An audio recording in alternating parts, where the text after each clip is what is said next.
Good evening, one and all. On behalf of Council, I recognise the traditional custodians of the land and pay tribute to elders past, present and emerging. As councillors of Ku-ring-gai Council, we should always be aware that the decisions we make affect the daily lives of those that we represent. Let us all make these decisions with knowledge, goodwill and respecting the views of others. Before we start tonight's meeting, I would like to outline a few points regarding this evening's process. Tonight's meeting will be live streamed on the Council website at www.krg.nsw.gov.au/live stream. Only councillors and council staff will be shown on camera. The webcast of the meeting is available on Council's website. The webcast will commence once the Mayor is seated and will cease if Council goes into a confidential session where the public and the press are excluded, pursuant to Section 10A of the Local Government Act. Council meetings remain open to the public as observers, but in line with the Code of Meeting Practice, speakers will now address the Council through the monthly public forums and not at a Council meeting. For more information about addressing Council, please visit our website www.krg.nsw.gov.au. All present tonight must refrain from engaging in disorderly conduct, publicly alleging breaches of the Council's Code of Conduct or making other potential defamatory statements. Councillors and Council staff must declare and manage any conflicts of interest that they may have in relation to any item of business that is the subject of the meeting agenda this evening.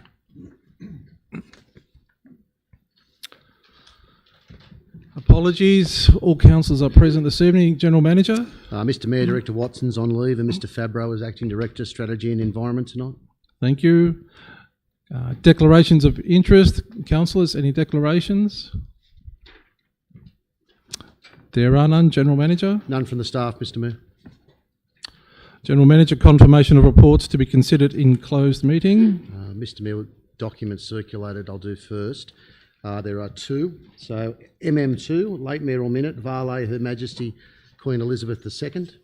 And we have late councillors' information behind the greens, which is a late attachment in relation to GB8, consideration of submission site-specific DCP, 47 Warrane Avenue, Roseville Chase. Excellent. And we have our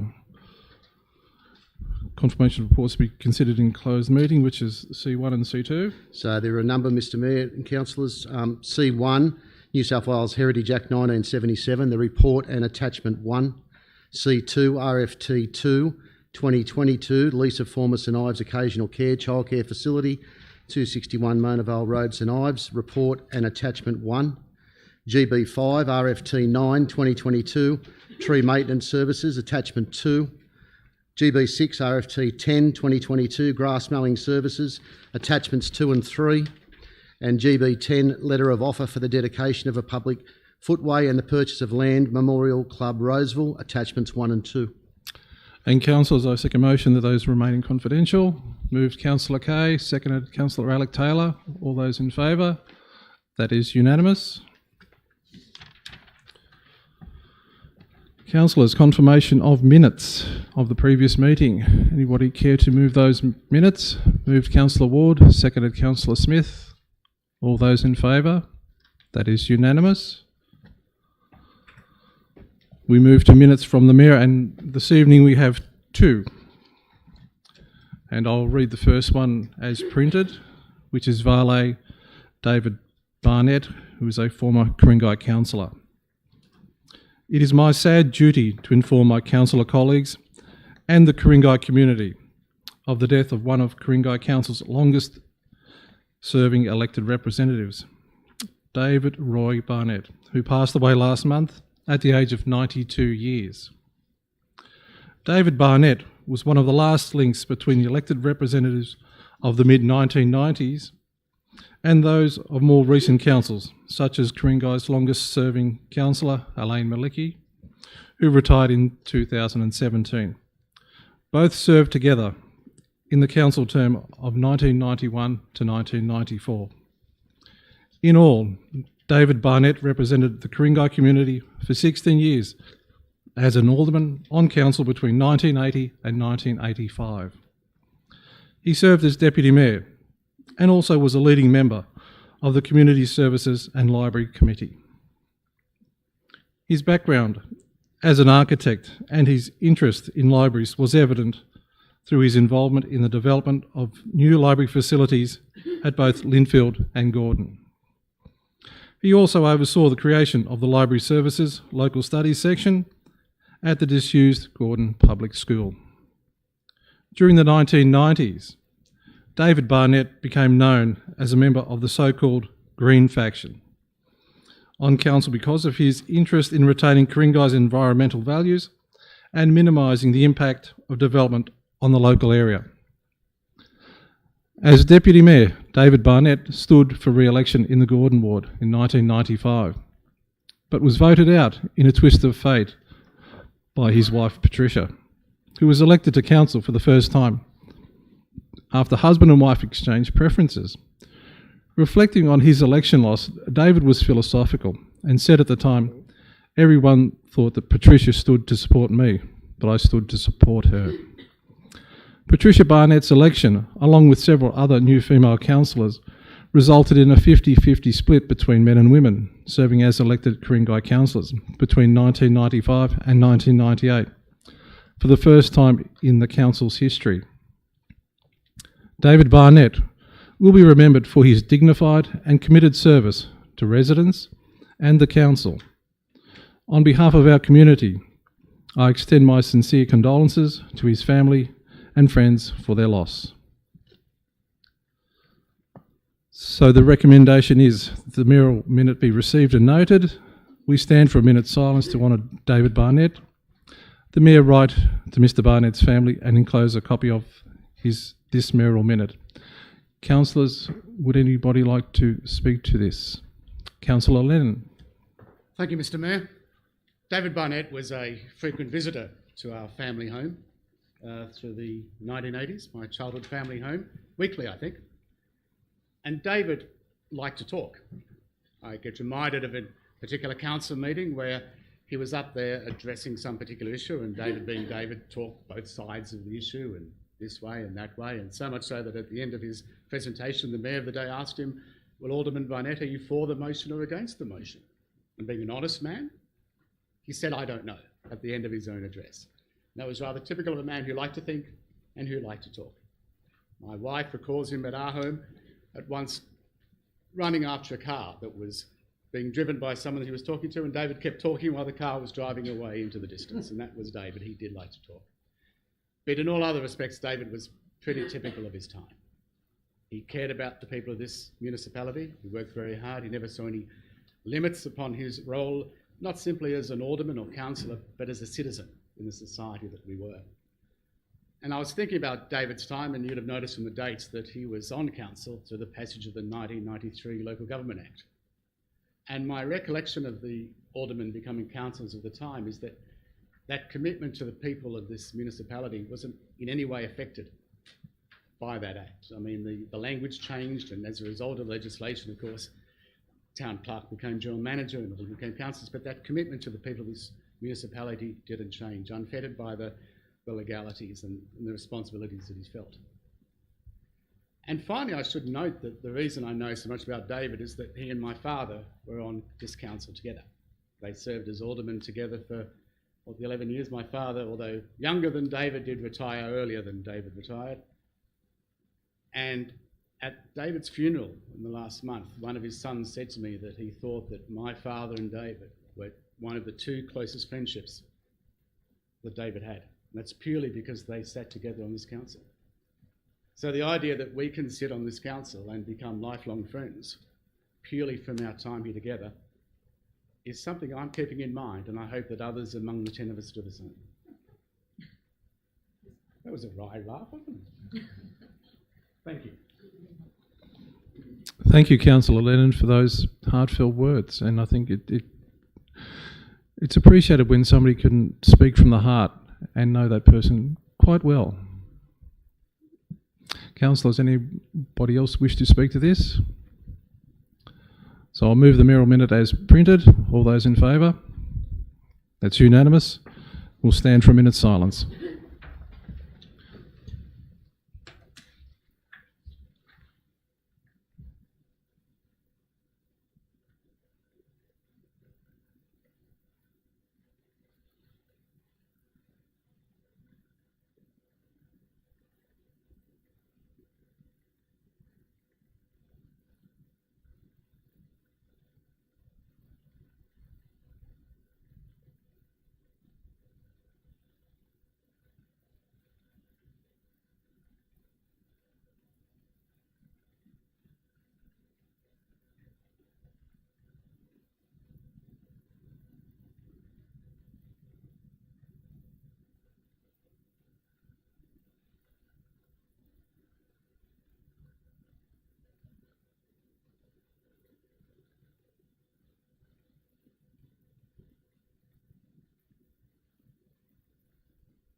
Thank you, councillors. The second mayoral minute is of Her Majesty Queen Elizabeth II.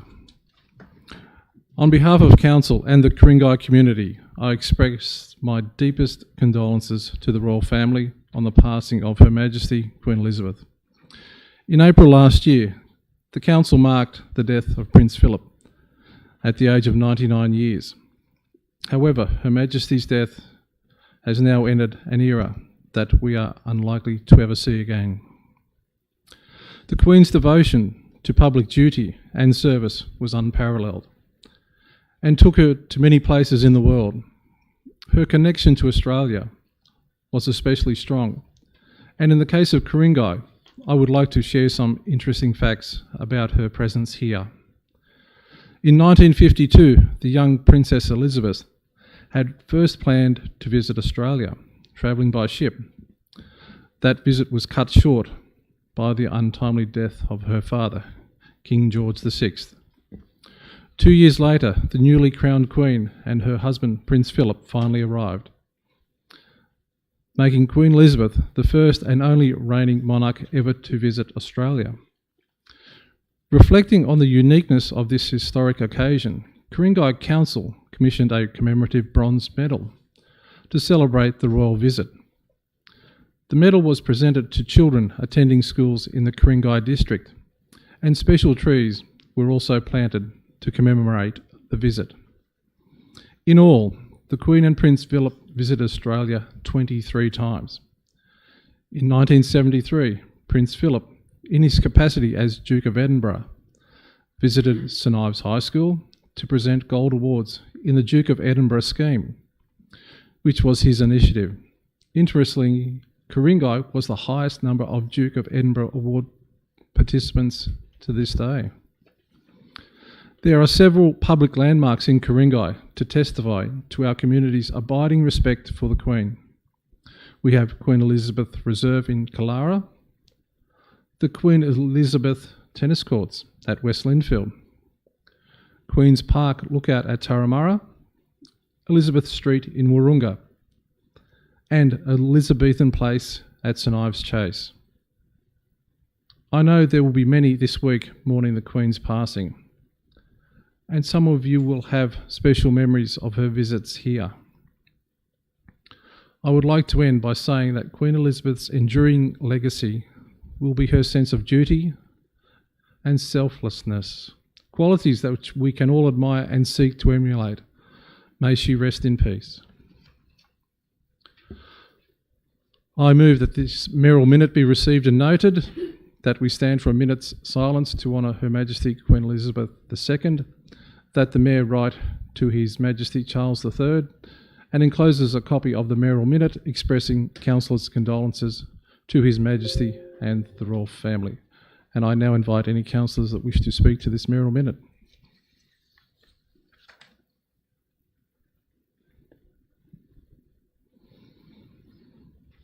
Well, I'll do it.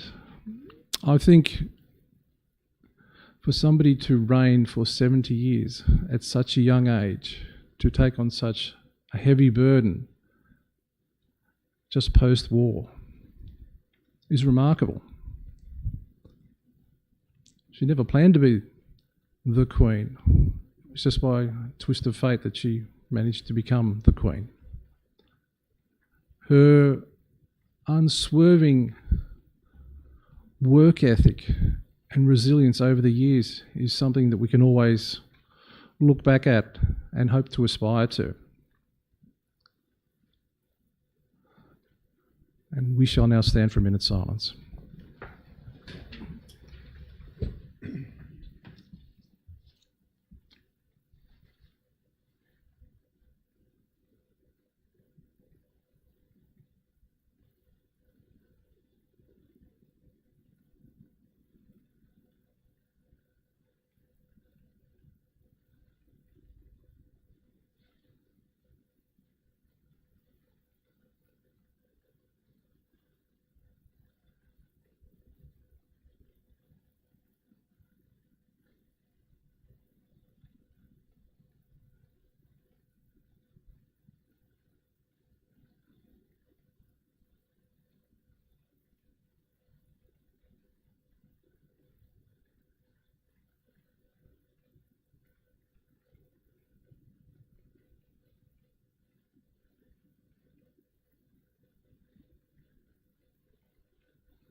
Thank you, everyone.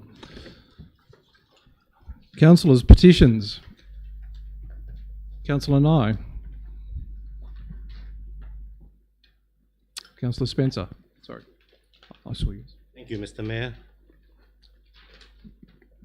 This is a petition to Ku-ring-gai Council in September 2022. I shall read the preamble. Preamble, yes, thank you. We, the undersigned, residents of Ku-ring-gai, petition Ku-ring-gai Council, the independent assessor, and the Ku-ring-gai local planning panel to reject the amendments to DA 0484/21 lodged by the Northern Suburbs Football Association, NSFA, for the construction of a 300 spectator grandstand with additional facilities incorporating a cafe, kitchen, coaches' rooms, referees' rooms, change rooms, toilets, first aid room, physio room, AV media room, corporate box, shared office, small single offices, kitchen, lunch area, and a boardroom. Residents will be directly affected by the increased traffic on Bobbin Head Road, increased noise, and loss of community green space by the intensification of games that include semi-professional and professional games. We overwhelmingly oppose the following NSFA flawed and inadequate responses to the KLPP requests for additional information on: 1, the amended traffic and parking report is based on existing numbers and users. 2, the acoustic report is based on existing numbers and users. 3, the usage report is based on existing numbers and users. 4, the plan of management of North Tarma Recreation Area, NTRA, does not allow for a grandstand or offices. And finally, 5, the DA is not consistent with the plan of management, which states all future development should maximize the opportunity for passive recreation.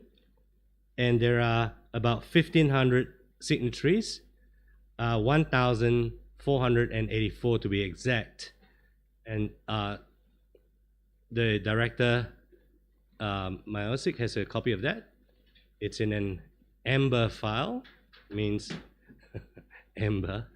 And it is with hope that this could be sent to the independent assessor, relevant staff, KLPP members, and so on. If the General Manager could confirm that, please. General Manager?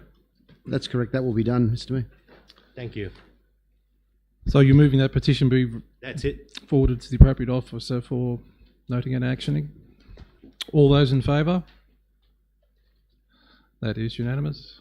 Thank you. Councillor Nye?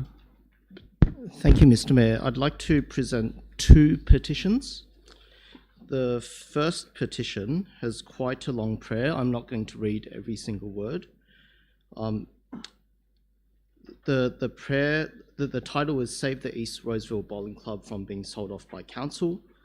Some of the prayer includes Ku-ring-gai Council has rezoned the former East Bowling Club from recreational R2 and now plans to sell to developers. Once sold, we will lose our precious open space forever. The pandemic has highlighted more than ever the need for public recreational space. The next paragraph starts by saying community consultation by council has been almost non-existent.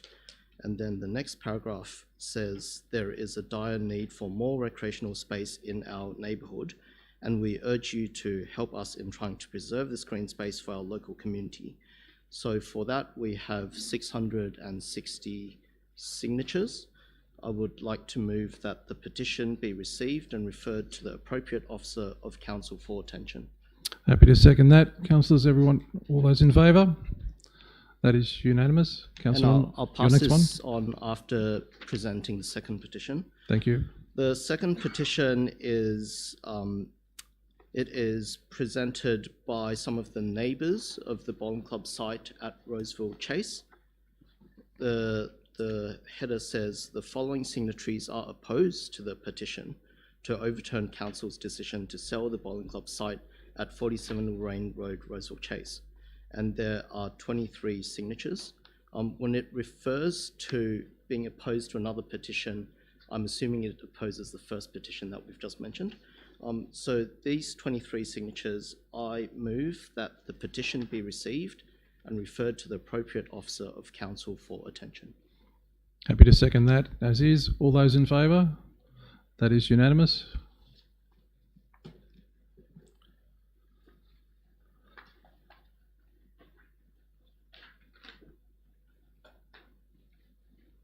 Thank you, Councillor Nye. I invite councillors to nominate any items on the agenda that they wish to have a site inspection. Councillor Nye, your light's still on? That's okay, thank you. Councillor Wheatley. I'd like to nominate GB9. GB9's moved by Councillor Wheatley for site inspection, seconded Councillor Spencer. All those in favour? That's unanimous. Councillor Wheatley. NM1. NM1, seconded Councillor Spencer. All those in favour of site inspection for NM1? That's unanimous. Thank you, Councillor.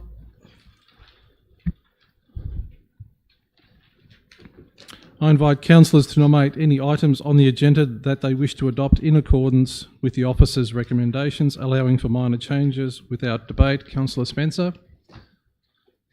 Thank you. If I may, Mr. Mayor, I shall attempt to move GBs 1 to 11 as officer's recommendation, and I welcome any councillor to pull any of them if they so wish to. That's including the late memorandum, I was just going to for say, GB8? yes, that would include the two C1 and C2. And C1s, yes. And the Greens, the late memorandum, which is for GB8. Thank you, Councillor Spencer. Seconded Councillor Wheatley. I have one to withdraw. Yeah, you can withdraw which one? GB1? GB1. So I have one to withdraw GB1. Okay, so we're moving then GB2 through To 11. 11 plus C1 and C2. Seconded Councillor Wheatley. Councillor Nye. Can we also withdraw GB8? GB8 is withdrawn by Councillor Nye. So in the exception of GB 1 and 8, 8, yes. all the GBs and the 2 confidential items, including, so this green is no longer in play, would be moved as officer's recommendation. Thank you, Councillor Spencer, which was seconded by Councillor Wheatley. All those in favour? That is unanimous. GB1.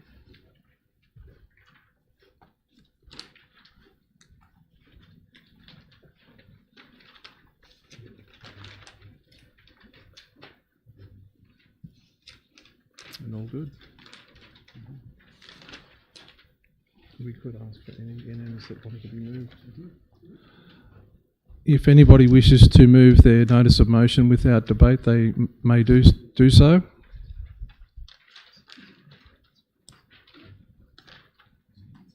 Mr Mayor, may we amend a motion at this point, or should we save that? No, unfortunately not, Councillor Lennon. Back to GB1. We move to GB1, which was... Excuse me, Mr Mayor, can I just confirm that we're getting a site inspection on GB 9? That is correct. So we are having a site inspection on GB9, which is the Glade.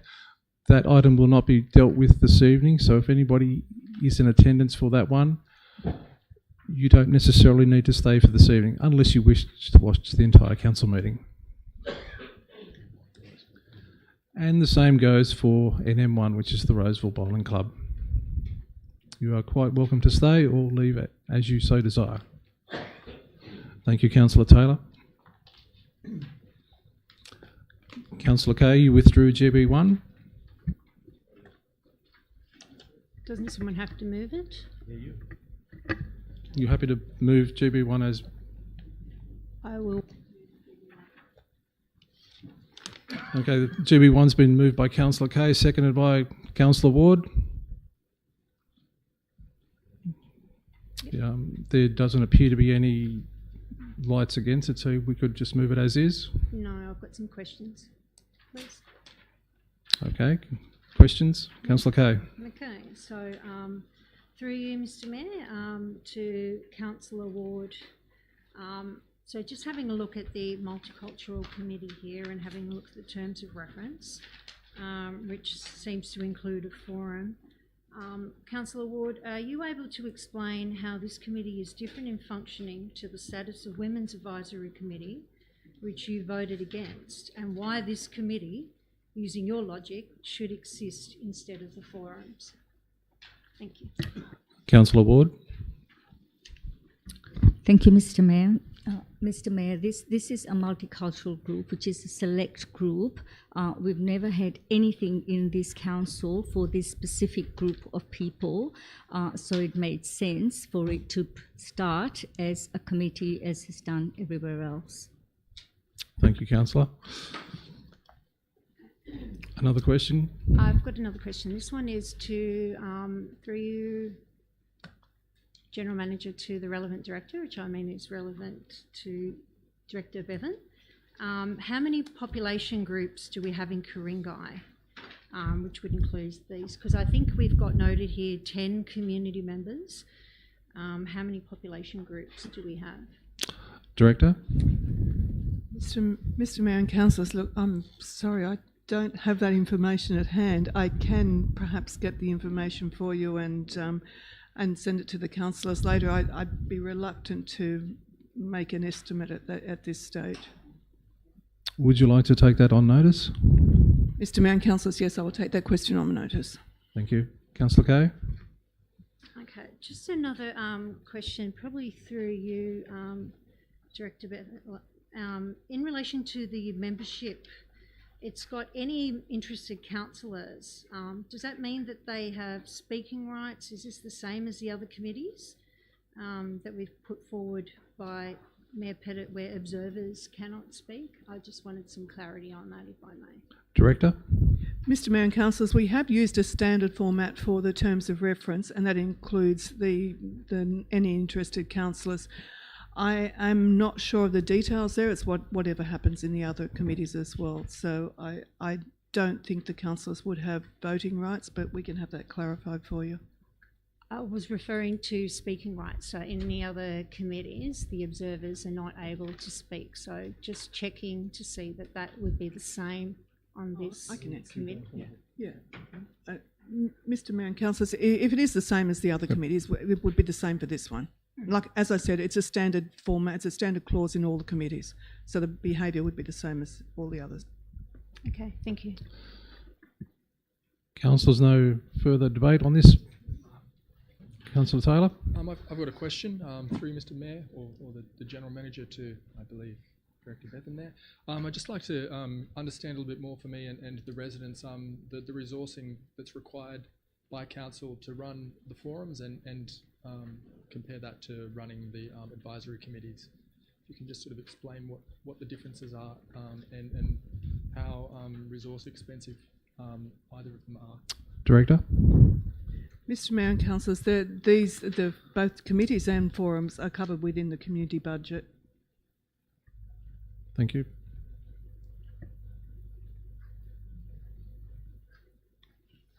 Councillor Spencer?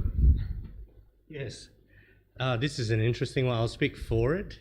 Thank you. I just hope that we have 10 councillors here in this council. I hope that the 9 of you won't be jealous because I'm the only one that is multicultural. Now, Sam is Chinese. I have English, Portuguese, and Chinese. That's multicultural, right? So, like, I'm the only councillor that's qualified to be in this committee. Thank you. Thank you, Councillor Spencer. Councillor Kay? Okay, so basically, I am speaking for this committee because I do think this committee is a good idea. I'm just disappointed that this committee doesn't have the same standing in relation to the other committees, but I do believe that a multicultural committee will benefit our community. So I will be voting for this because I actually do think it's something that would benefit and for the betterment of our community. Thank you. Thank you, Councillor Kay. All those in favour? That is unanimous. GB8, Councillor. I'm going to try again. Councillor Wheatley. I was trying to move at the beginning of the night NM2 as printed. Wasn't given the opportunity because my light was on. Can we still move that now?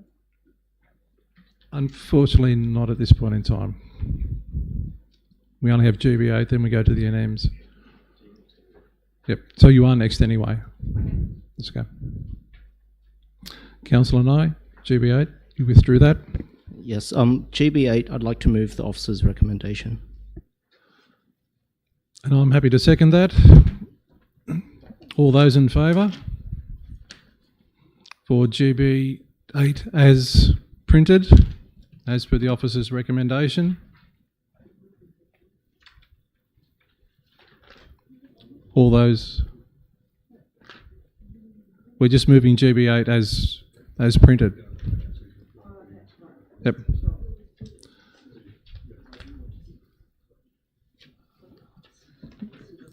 Councillors, all those in favour of GB8? That is Councillors Wheatley, Smith, Lennon, Pettit. Those against GB8? I'll just go back.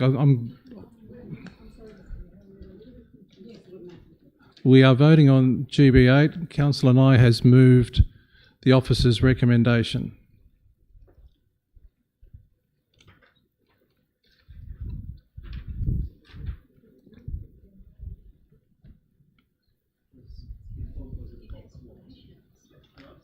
Point of order, he doesn't need to give an explanation. Councillor Nye, you don't need to. Basically, all we're doing is approving the officer's recommendation as printed or not. So all those in favour of GB8, the officer's recommendation, that is Councillors Wheatley, Smith, Lennon, Pettit, Ward. Those against the officer's recommendations are Councillor Spencer, Kay, Taylor, Nye, and Councillor Greg Taylor. That being 5-5, I vote in favour of the officer's recommendation. That is carried.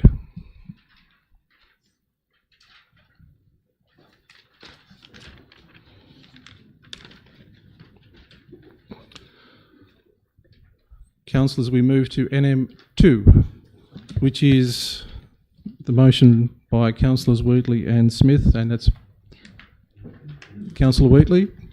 I'd like to move NM2 as printed. As printed, seconded, Councillor Smith. All those in favour? That is Councillor Spencer, Wheatley, Smith. I'm sorry, Mr Mayor, I'm getting a bit confused here. I'd like to move an alternate motion to NM2. I have called for the vote. I hadn't realised that we were going straight to the vote. My apologies. I assumed there would be some debate or some speech to it.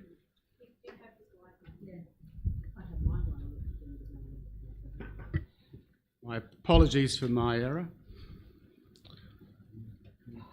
I did call the vote.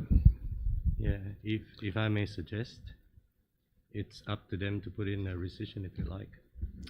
So all those in favour of the officer's recommendation for NM2, which is as printed, Councillors Spencer, Wheatley, Kay, Smith, Pettit. Those against? Councillor Alec Taylor, Councillor Ward, Councillor Lennon, Councillor Greg Taylor. That is 5-5. Councillor Nye, you're voting against it. Can I clarify? I'm just confused. So, yeah, I'll vote for it. Okay. Vote for it. I'll call the vote again. All those in favour of NM2 as printed, Councillor Spencer, Kay, Wheatley, Smith, Nye, Pettit. Those against? Councillor Alec Taylor, Councillor Ward, Councillor Lennon, Councillor Greg Taylor. That is carried. NM2. We move to NM3, which is Councillor Lennon and Councillor Ward. I would like to move the motion with a slight amendment to the version in the business papers, following discussion with Director Banassif earlier this evening with Councillor Ward, with a great deal of disappointment and hesitation, but nevertheless, following that discussion, I'd like to move that we alter the date in that motion from November 2022, or the two references to November 2022 to June 2023. And a seconder for this particular motion. Seconded, Councillor Ward. Councillor Lennon, you have the call. I assume this is the moment to speak to it. As you would have noticed in the business papers, this has been quite a saga. In my view, and I would have thought in the view of many, we as councillors, each one of us, report to the residents of this municipality, not to the staff or anyone else. The mayor reports to the residents. The general manager, through the councillors, reports to the residents of this municipality. Every director, through the general manager and the councillors, report to the residents. Every staff member, whether permanent or casual, however senior or junior, reports to the residents. The residents are really central to this municipality. And at the old Gordon Bowling Club site, the residents succeeded in saving their park. And it is their park. Since the bowling club closed 4 years ago, they made it Pennant Park. That's their name. They used it freely and safely. And at our last meeting, we imposed upon this site a higher level of care and safety than we impose elsewhere. And in an extraordinary period of time, within 12 hours of that resolution, in came the fences. And I had a phone call, and I know Councillor Waters had meetings as well with residents, including, as we heard last week, one in tears because of this. As we now stand, there is an iron curtain around the Gordon Bowling Club site, but this iron curtain doesn't keep people in. This one actually keeps the local people out, our residents, our people. There is, I understand, as we heard last week, a council ranger patrolling this site every day to make sure the residents don't enter. I mean, are we going to have a sentry box and armed guards? Our residents tell us they feel punished. They said it to Councillor Ward and me at the time. They have said it to us last week. Our residents are feeling punished because they actually succeeded in their people's campaign to save their park. And this is a rather frightening message that our residents are feeling across the municipality. If you stand up for what you want, for your park, for your public recreational area, and if you happen to succeed, then you will be punished. And that's an unsettling message. And I don't want that message to be there.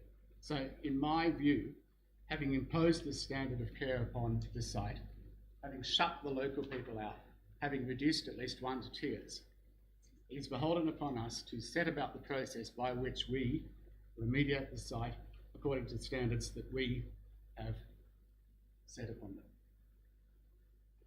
Thank you.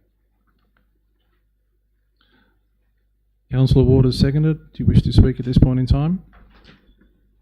Mr. Mayor, thank you for that. I do support the motion, but in addition, I'd just like to also note my disappointment to hear the manner in which the residents were treated when the fence was erected. Council staff were merely doing their duty. Nevertheless, this could have been managed a little bit better in my view. I received emails, phone calls, and from one distraught resident's husband who asked me to visit the site. I did, where I met residents, including other residents who called me to the site, and his wife, who was visibly upset and shaking. I listened to their concerns and made phone calls to the council staff and requested that we respect the residents, particularly if they obviously were very upset. The council staff were terrific, and they did, and I thank them for it. Mr. Mayor, going forward, I would like council to give residents notice prior to implementing council's resolution from the previous evening's council's meeting so that residents are not traumatised as they were. Thank you. Thank you, Councillor Ward. Councillor Greg Taylor. Just a question, I believe for Director Benasif. I'm just wondering if you can let us know why it's been changed from November this year to June next year. Director, and I think this will be challenging to get that within 5 minutes, because it is a long process to explain, but I'm sure you'll be able to do your best. Through you, Mr. Mayor. The notice of motion calls for a remediation action plan to be delivered and completed by November 2022. The procurement of a consultant to undertake a remediation action plan would at least require 5 weeks, at least. Now, to report back to council, to the November 2022 council meeting, a report will need to be prepared by 31st of October. That's 6 weeks away. Now, taking into consideration the procurement, there's also pending on the scope of works, and that's heavily reliant on the feedback we receive from the consultant during the procurement period. It could be anywhere between 4 to 6 months to develop a remediation action plan. And going through that process, and within that 4 to 6 months, that could also be delayed if the consultant preparing the remediation action plan requires more detailed site investigation. So at this stage, it's quite a little bit unknown until we actually procure a consultant who prepares a program in developing a remediation action plan. Hopefully, thank you. Summed it up. Yep. Councillor Nye. Thank you, Mr. Mayor. I'd first like to express my confusion for the previous item. I've never really seen a situation where we moved to a vote straight away before people who clearly intended to speak didn't have the opportunity to speak. To be honest... Point of order. Point of order, Councillor Smith. Are we speaking to this particular I'm about to transition. I'm about to transition. So... I think that is a little bit of a point of order, so we need to get to the topic at hand. Prior to coming to this meeting, my intention was actually to vote against this motion. However, because I feel a bit disappointed by the previous NM and the lack of opportunity to speak to it, I'm going to vote in support of this motion. Thank you.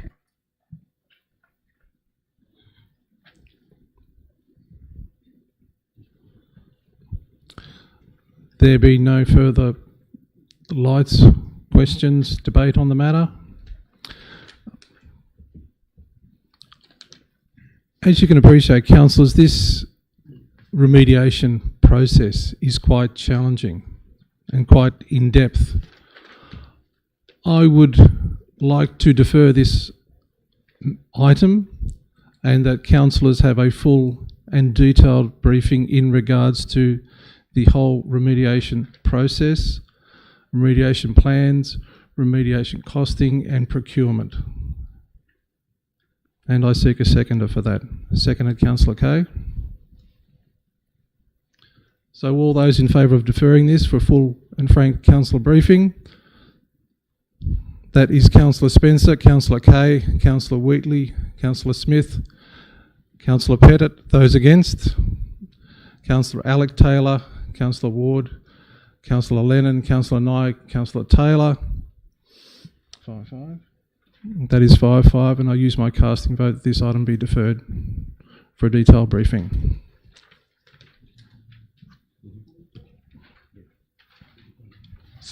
Excuse me, Mr. Mayor.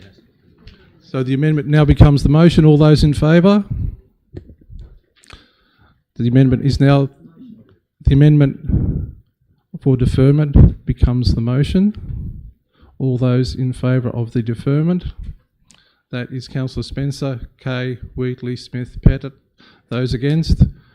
Councillors Alec Taylor, Councillor Ward, Councillor Lennon, Councillor Nye, Councillor Taylor. Casting vote that is carried. Excuse me, Mr. Mayor, just a procedural thing. Can I confirm what we're doing next? When are we doing NM1?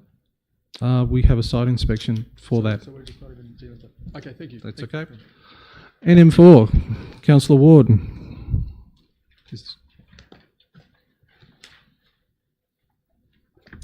Thank you, Mr. Mayor.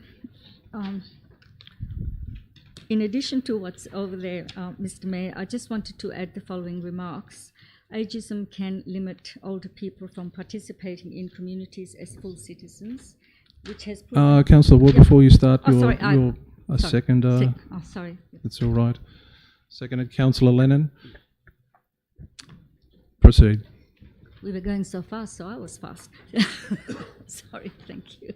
In addition to that, Mr. Mayor, ageism can limit older people from participating in our communities as full citizens, and which has proven impacts on people's physical health and longevity.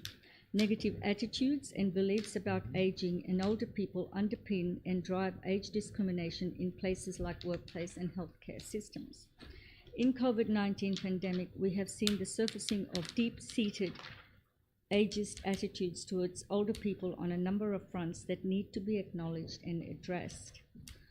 The Every Age Counts campaign is led by an independent coalition of diverse organisations and individuals committed to shifting the way we understand and experience growing older and in order to end ageism in Australia.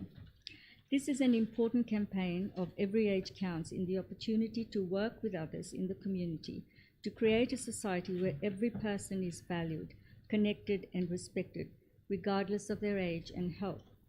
Organisations such as Carers Australia, Australian Human Rights, Benevolent Society, Uniting Care, Campbelltown, Mission Australia, Dementia Australia, and many more have joined the Every Age Counts coalition by taking the pledge to address the ageism. The pledge, as I understand it, is for people to stand up for a world without ageism, where all people of all ages are valued and respected and their contributions are acknowledged. I commit to speak out and take actions to ensure older people can participate on equal terms with others in all aspects of life.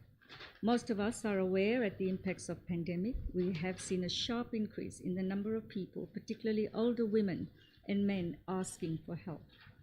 New South Wales is facing massive challenges with shortage of workers, highlighting that people over 50 can be gainfully employed and that will benefit everyone from Stop Ageism discrimination across all settings, including multicultural understanding and social isolation.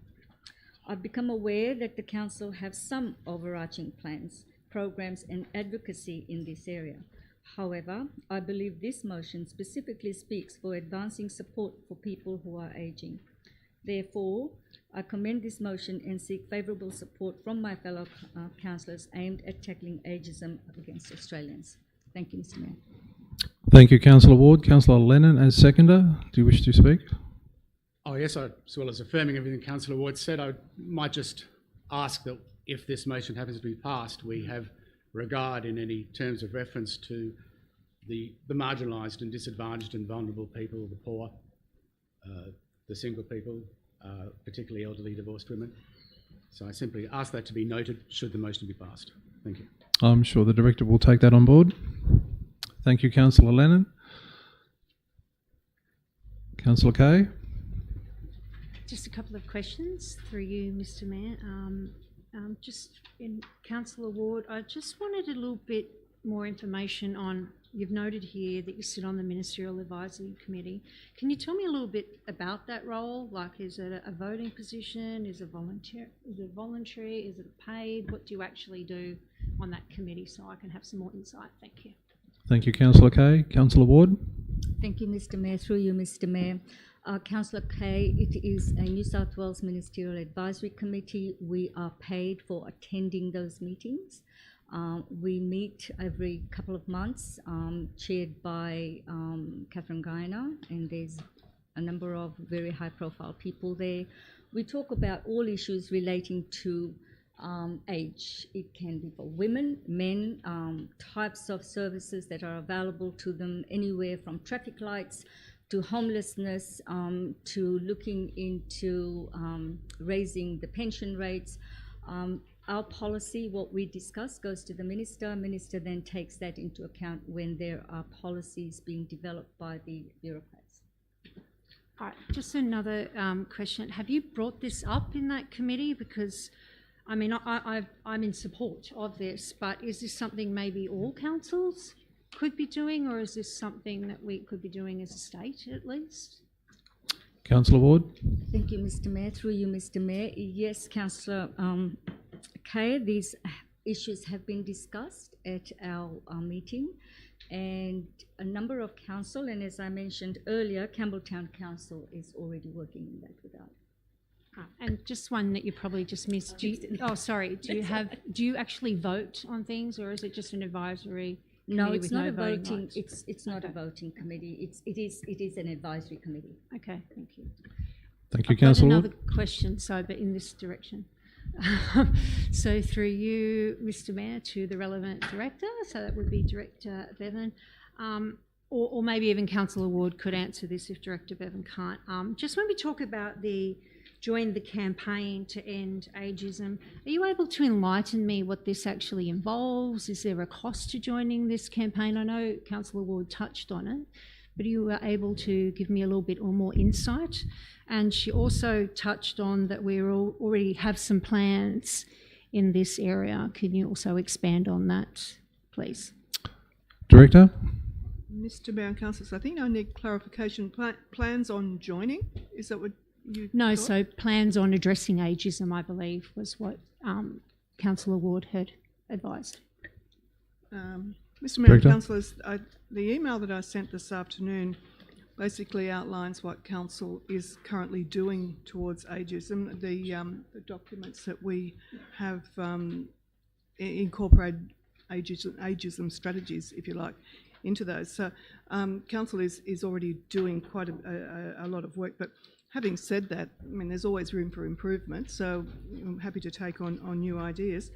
What I would say, though, in answer to your other question is, and as I said this afternoon, there's currently no plans to hold either the Awareness Day on the 7th of October, nor is there any to join the campaign.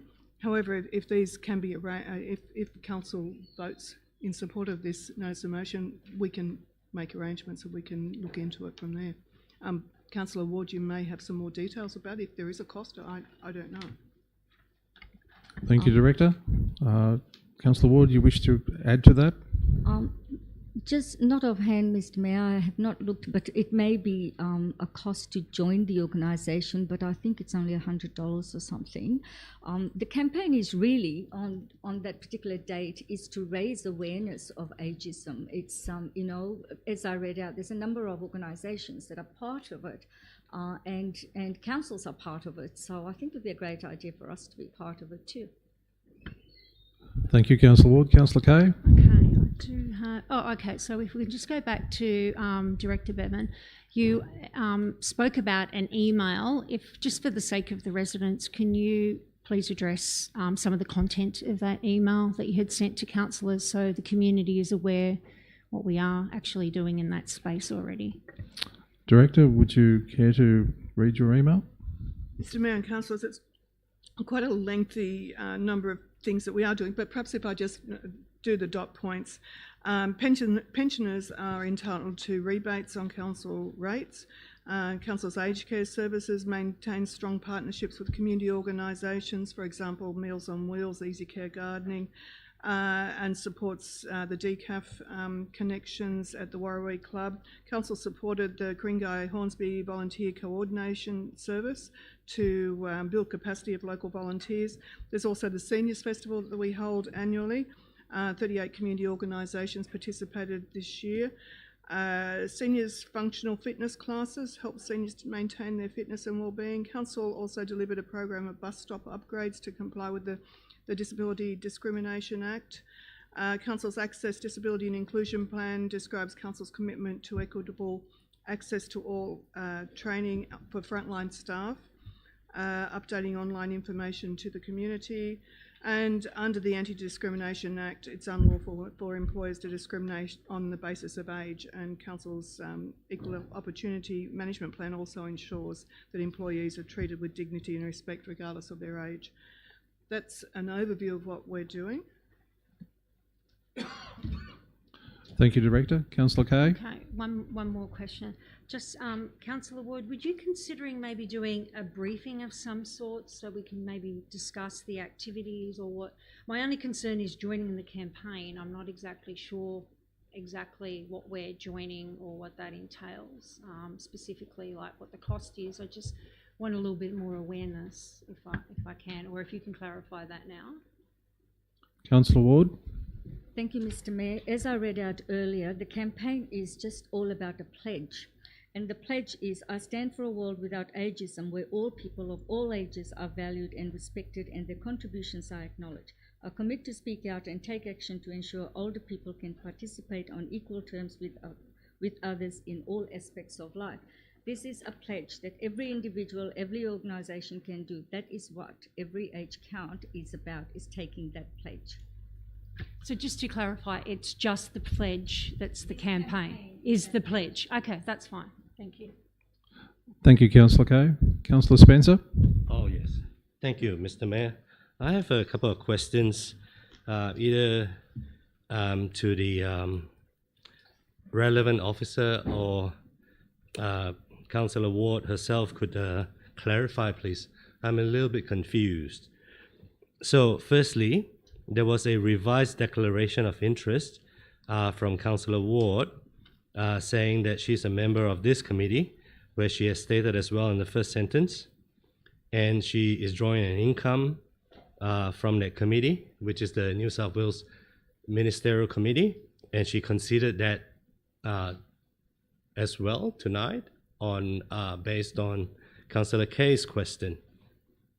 So she's drawing an income from there, and she's moving this motion. So my real question is, well, just along the way, not to mention we have to pay $100 to join the membership fee, is that, has she declared an interest during the forum or at this meeting that she's a member of this committee?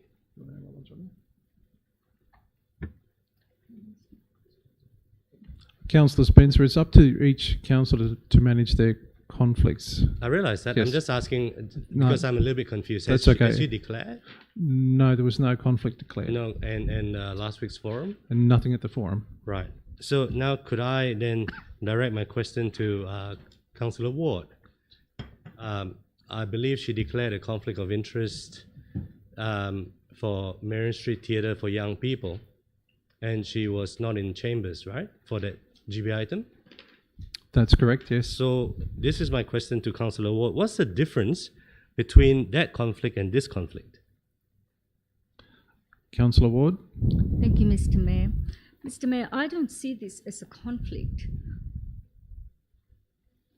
I sit on that committee where we discuss issues about ageism or any other things related to older people.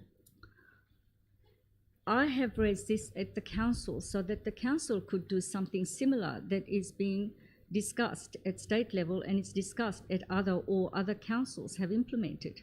I do not see this as a conflict. Thank you, Councillor Ward. Councillor Alec Taylor? I'd like to move that this motion be put to the vote. Nobody's actually spoken against it.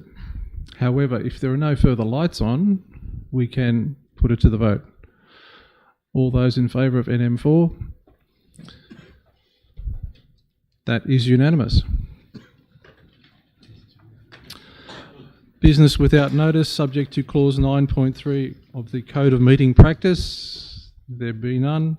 Questions with notice, there are none at this meeting. Inspections, setting of time, date and rendezvous. We have two site inspections. Mr Mayor and Councillors, Acting Director Fabro and Director Banassif will advise councillors of scheduling details for the site inspections at the Glade and Moraine Avenue respectively.